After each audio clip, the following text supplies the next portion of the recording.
Merry Christmas, everyone. It's 10 types. Actually, it's not Christmas when I'm recording this. It's 2 days before Christmas, but it should be released on Christmas Eve. So, Merry Christmas Eve. I hope you're enjoying the holiday season. And I have a really cool video for everyone, and it's about Marvel Snap and what are the best cards in the game. Now, there are a lot of different cards in the game, and realistically, they're all pretty solid. The game's very balanced, which is nice. There's certainly some cards better than others, but all in all, if you think a card's good and fun, you can try it out and you can definitely have success with it. But there are a few cards that just really stand out above the rest. And spoilers, most of them are Pool 3 cards. Pool 3 is definitely the strongest pool in the game, or Series 3, I suppose. But there are 5 pools. Pools obviously 1 through 5. And Pool 1 and 2 are the early game stuff. And they're certainly solid. There's some very good cards in there. But then you have Pool 3, 4, and 5. 4 and 5 are really small and really hard to get. So honestly, it's a bit hard to judge them, but the Pool 3 cards are really where it's at. So I'll hop into the number 5 spot here. And that's going to be Mystique, which has an on-reveal ability saying, if the last card you played has an ongoing ability, this card gains it. So there are some amazing ongoing abilities in the game. And really, you can just combo this with a ton of different decks. This is one of the few cards on this list that really doesn't make a deck all on its own, but boosts up a deck. So Mystique can be used to copy a lot of buffing abilities like Patriot, Kazar, Blue Marvel, Cerebro. All these are really strong. And essentially, say you have Kazar, which says all your 1 costs have 1 more power, then that's really good, but it could be much better if you do drop Mystique as well. Now all your 1 costs have 2 more power. And this is kind of like Blue Marvel, which is 5 power, 5 costs, 3 power. All the other cards have +1 power, but Mystique's only 3 costs. So Mystique's really cheap for being able to be super versatile in a ton of decks. The only issue is you need to play it right after another card. So sometimes you can have awkward scenarios where that's just not really possible. But all in all, she's super strong.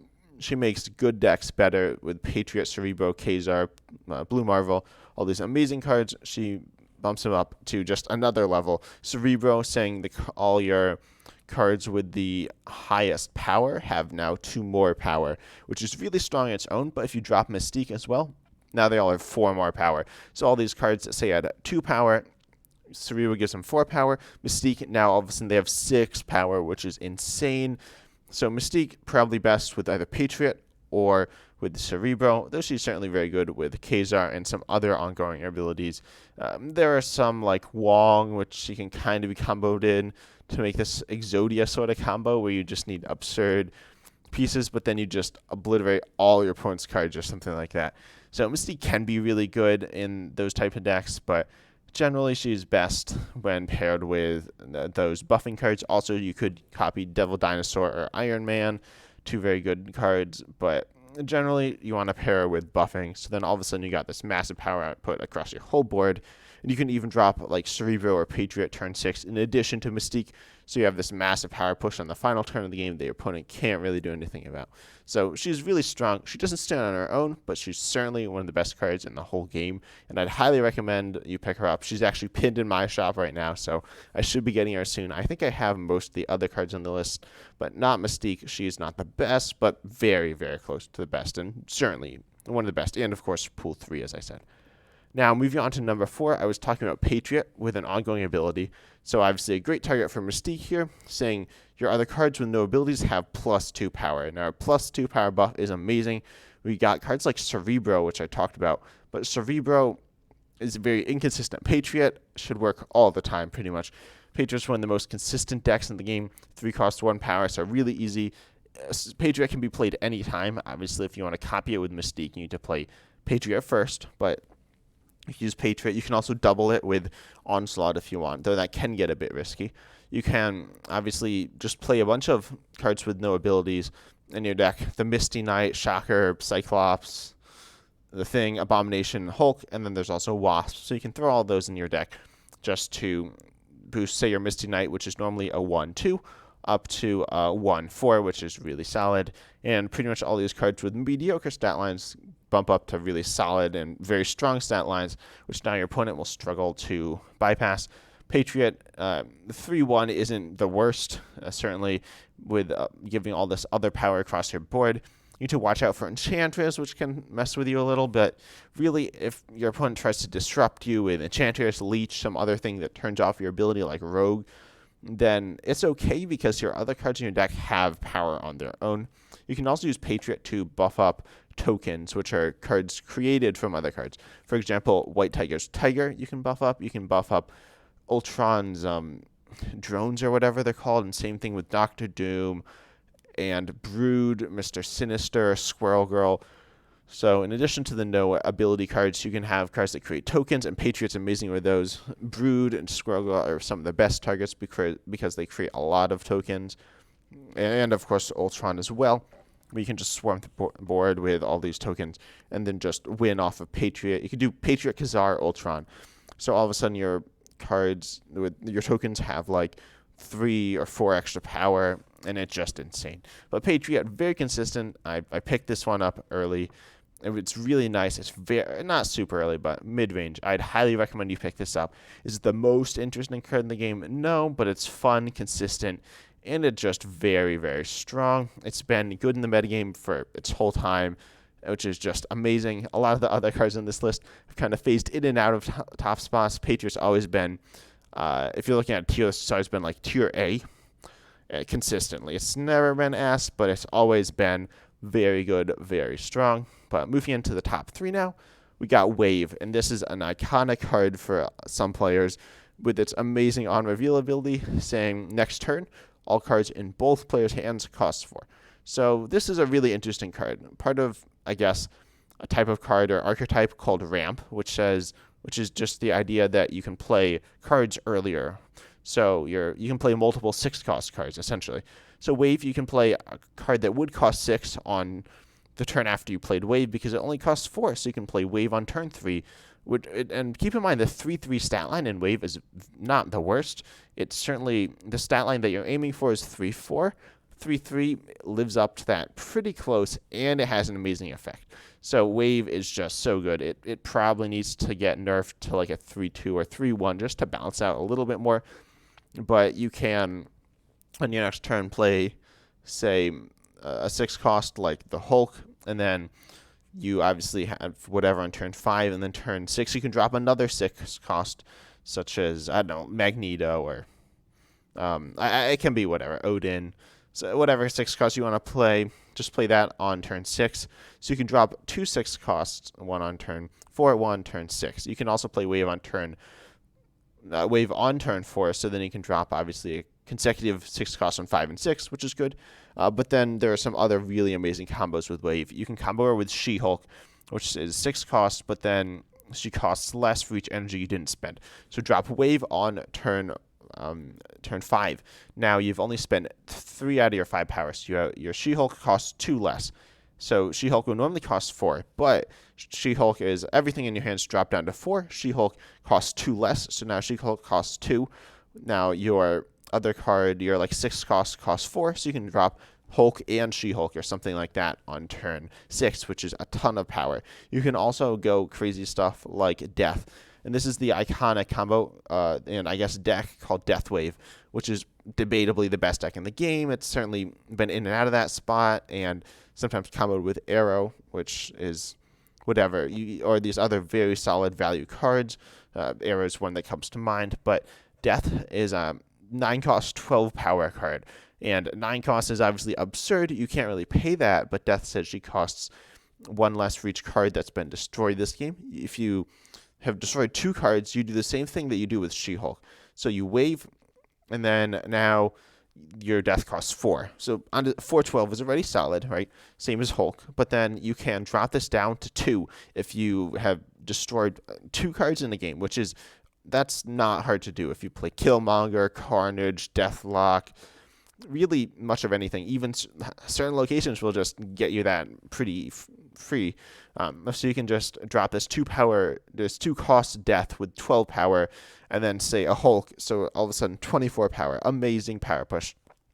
And if you've destroyed 4 cards in that game already, Death is now free. So you can actually play Wave on 5, already have destroyed 4 cards, Now drop your She-Hulk, which is only 2 costs between the two of them, already providing 22 power. And then you can drop, say, the Hulk or some other strong 6-drop like Leader, maybe Heimdall. I don't know. But all of a sudden, you can essentially get 30 plus power on the last turn of the game with Wave. That's only one aspect of her, though. She also obviously puts all the cards in your opponent's cost your opponent's hand down to 4. So you may be thinking, well, Wave's really good for you. She's just absurd, and if that's all she did, she'd be overpowered. But she does it to your opponent, so it balances her out. But she doesn't, right? So first of all, your opponent's probably not playing multiple 6-drops, or isn't going to draw into multiple 6-drops because they're not planning on ramping up. Sure, if they're playing a ramp deck as well, Wave is really helpful for them. And as I said, she's only 3/3. So if you're helping your opponent a little with this, she's still in a very solid stat line.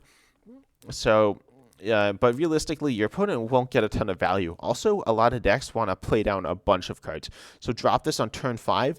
Your opponent's planning on playing a ton of cards turn 6. Say they're playing a deck that is based around Mr. Negative. Mr. Negative wants to get a bunch of cheap cost cards in his hand and then slam all those down on the last turn of the game. Sometimes it goes around different rounds, but that's one way it wants to play.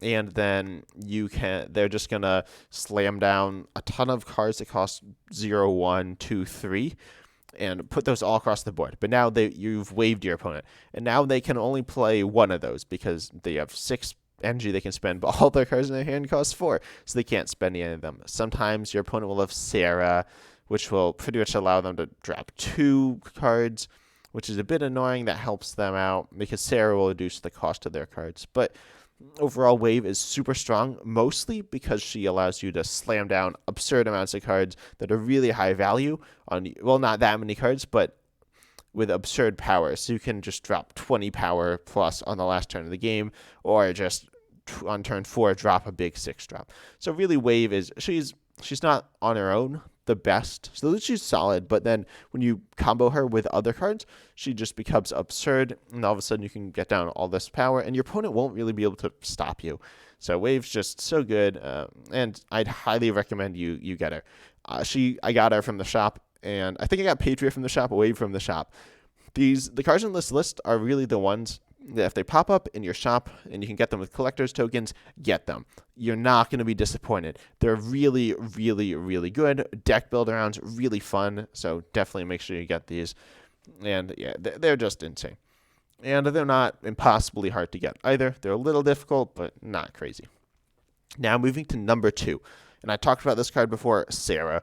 Some people might say she's the best card in the game, and there are very valid arguments for that. 5/4, so an underwhelming stat line, but not the worst. 4 power is certainly okay. There are certainly some cards with much worse stat lines, which we may or may not get to later in like the honorable mentions or even the one spot. But it says an ongoing ability, cards in your hand cost 1 less. And it can't be less than 1. So if you have a card that costs 1, it's not going to get dropped to free, but you can, for example, play 6 2-cost cards, which is absurd. You're not going to do that because you're not going to have 6 cards in your hand. But you can drop a bunch of 3 costs and 2 costs, which now are dropped to 2 costs and 1 cost. You can just slam them onto the board, which I was talking about. And also, if your opponent waves you, which could stop a lot of decks, you can still throw 2 of your cards down. They'll cost all be set to 4, then dropped by Sera down to 3. So you're going to be able to slam down a ton of cards in the last turn of the game. You could theoretically ramp her out earlier if you want with something like Wave, Psylocke, probably not Electro, but you could ramp her into play. Maybe Jubilee, I've done that as well. And so you can have 2 turns where all your cards cost 1 less. The issue with this is your opponent could Enchantress you, but that's not that common. Really, she's one of the best cards in the game. You can just drop way more cards than you normally could. You could just slam down a ton of really good 3 costs and 2 costs, and there are a lot of really good 3 costs and 2 cost cards in the game right now. Some of the main targets are Maximus, I believe. Polaris is very good. Something like Mr. Fantastic, sometimes the Broods. Silver Surfer is really good right now. Really, Sera's just probably the best I don't know if she's the best. She's obviously, I've said she's number 2, so I don't think she's the best, but at times she certainly has been. Her high roll potential is very good. Obviously, the one issue, you're not going to drop like a bunch of really expensive cards, right? You're going to drop a bunch of cheap cards, so sometimes you'll struggle to get up to really high power outputs. But generally, you can play like 4 cards in your last turn and drop like 20 power onto the board, which is a lot to compete with. And also, your opponent can't really react to it. Unlike with Wave, which is a bit earlier, so they could like Shang-Chi or something. Sera, your opponent can't stop at all unless they get super lucky with Enchantress. But pretty much Sera is unstoppable. She's really good. I believe was she nerfed in the latest patch? I think she might have been. She might have been a 5/5. She's a lot of these cards have been nerfed a little, I think, but Sera is certainly really good. So she's, a lot of people would say, as I said, the best in the game. I don't know. I've personally not had the best experience with her, and when I say that, I mean I haven't like won all my games with her. I've been like, she's certainly a very solid deck though. Been at least 50-50, winning cubes, all that good stuff. So if you want to try out cool combos with her, she's super good for that because you can just get a lot of extra power and cards into play because of her. So she's really good. But I think time to move on to the honorable mentions, and there are a lot here. We see I have got 10 honorable mentions. Obviously, there's a card not on here that's number 1, but these cards are all really strong here. Death, which I talked about, being able to be cheaper when cards are destroyed, very solid. Destroyer as well, 6 cost, 15 power, with the downside that you have to destroy all your cards in all your locations other than Destroyer, of course. But that's very easy to, or not very easy, but easy enough to stop with cards like Armor, which we have here, Professor X, Cosmo. So Destroyer is a very good stat line. Death is a very good stat line. Error also 5/8 solid stat line, which also moves your opponent's cards play that turn to that location arrows played at. So just a semi-control type card, which can be guaranteed to lock up the end of the game. When your opponent is trying to do some sneaky plays, you just move them out of the way and stop their combos. We also see Wong, and this is a card that I'm sure some people wanted to be in the top 5. But Wong, he's really fun, right? You double all on reveal effects at this location. Absurdly strong, a bit inconsistent. You need Wong turn 4, right? If you miss Wong on turn 4, that's really bad. Then you probably, say you're doing White Tiger, Wong, Odin, which is a common deck. Very strong when it fires because you get like, I think it's 6 Tigers, which is just, is that 42 power? It's some absurd amount of power.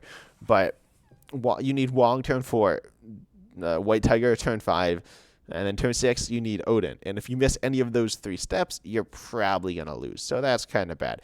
But Wong, super strong when it works. There are these, what's called, I guess, the Exodia combo, where you do Wong and then you drop, what do you drop? I think you drop like Mystique, and then you do like Gambit and Odin or something, and then you just like destroy all your opponent's cards. It's absurd, but it doesn't really work like ever. So you can kind of do high roll stuff with Wong. You can just do very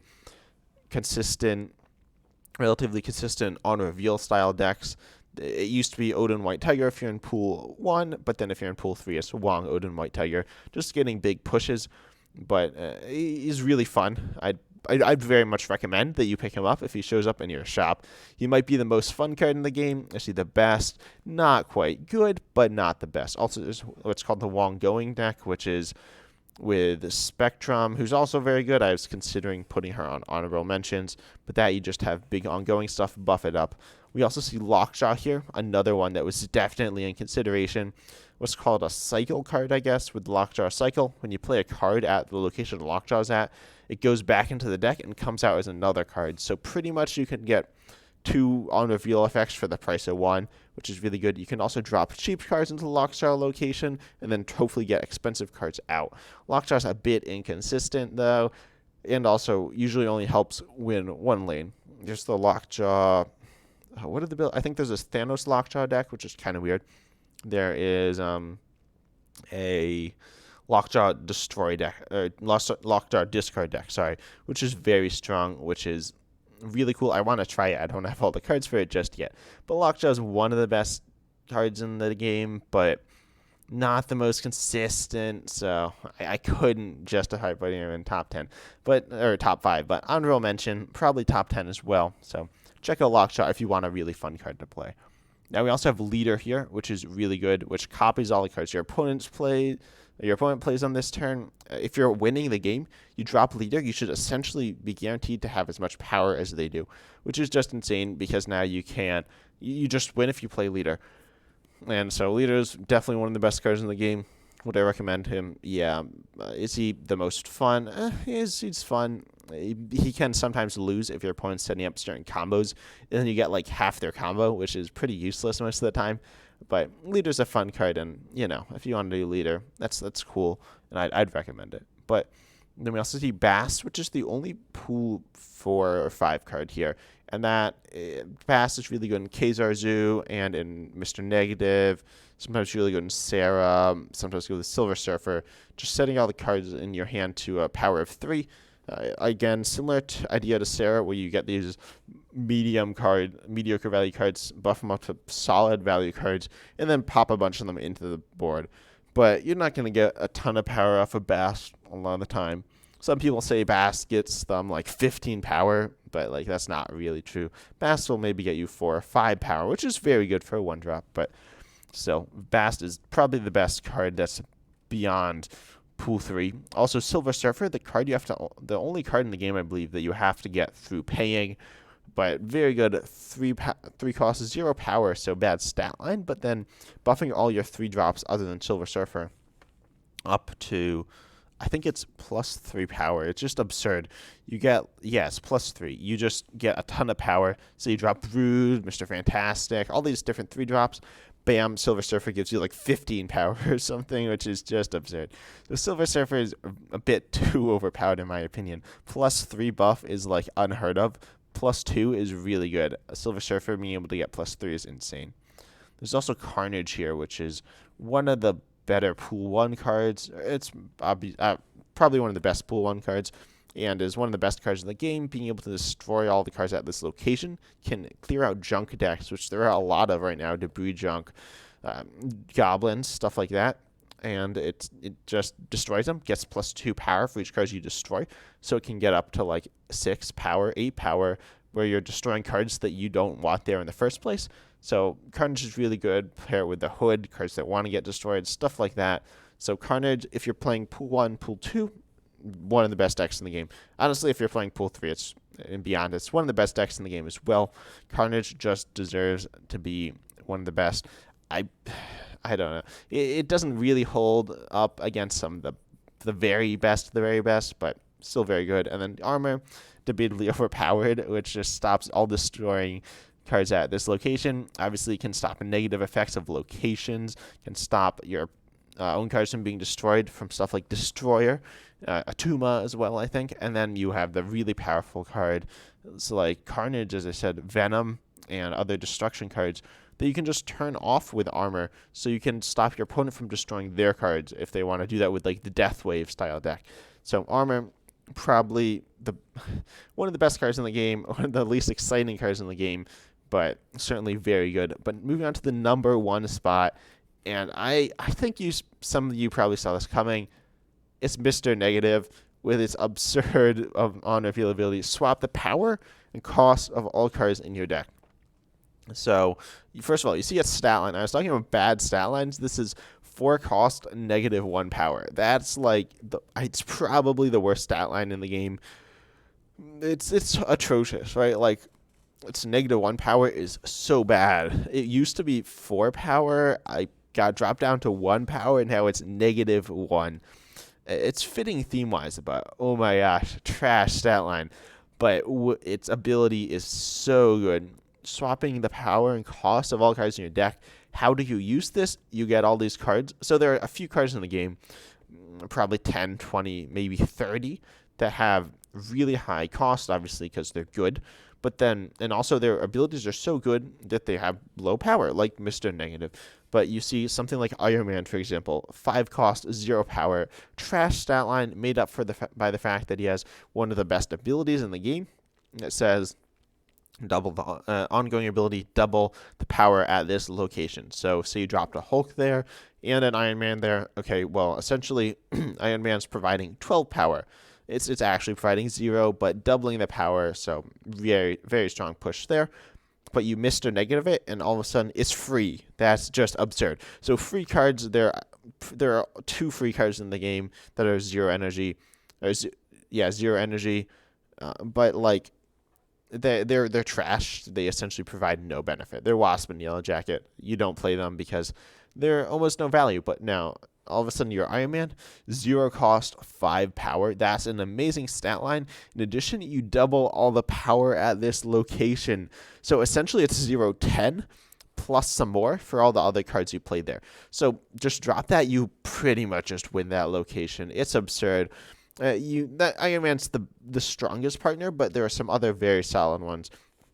Any of those, pretty much any card in the game that has a higher power, a higher energy cost than it does power, is a target for Mr. Negative. I've been recently playing with, I guess, Jane Foster Mr. Negative, where you can get these cards out more consistently, but you can also drop it in with something like Sera, which used to be a deck, where you have like these cards that are, say, Mr. Fantastic, 3 cost, 2 power, solid ability. Then it's all of a sudden a 2 cost, 3 power, which is solid stat line with a good ability, so very good. And then you have Sera, so now it's a 1 cost, 3 power, good stat line, good ability, and it's all of a sudden becoming one of the best cards in the game because you got Mr. Negative and Sera. You're going to be sacrificing both turn 4 and 5, which is a bit questionable. But overall, Mr. Negative is super good. And then we also see that it can be paired with stuff like Jubilee to get cards out of your deck. You can even do, I don't know, theoretically, I think Crystal is the card where you shuffle your hand to your deck, draw more, or Adam Warlock where you draw extra cards. But it's a bit questionable. But then this is also very good with Silver Surfer, which is a 3 cost, 0 power, switch to a 3 power, 0 cost. And then Bast, which will turn all those cards that are probably really bad, like Iron Man, which used to be a 5-0, will bring that up to a 5-3 if it hasn't been negatized. So you can really have just absurd power outputs from everywhere. The best deck in the game is probably Mr. Negative paired with Silver Surfer and Bast. So that's really hard to get because you have to pay for Silver Surfer, and Bast is pool 4. But Mr. Negative is the core of that deck. Mr. Negative Iron Man is the best combo in the game. It's a bit luck dependent to pull off, but Mr. Negative is just so good. He's super fun. If there's one card I'd recommend you pick up, it's okay. He might get reworked. Right, Mr. Negative is problematic for game design, so Mr. Negative might get removed from the game. But assuming that doesn't happen, he's the number 1 card I'd recommend you pick up. Super fun, and there's so many decks you can build around him. So comment down below what you think what the best card is in the game. I stand by Mr. Negative. He's just so good. But if you enjoyed this content, which I enjoyed making this, I hope you enjoyed this video. Like the video, and if you really want to see more, I'd really appreciate if you subscribed. That means a ton to me. And also, I'm excited just to see you in the next video. And probably going to be covering some more Marvel Snap, covering Pokemon, of course, as well. So, yeah, have a Merry Christmas, and see you then.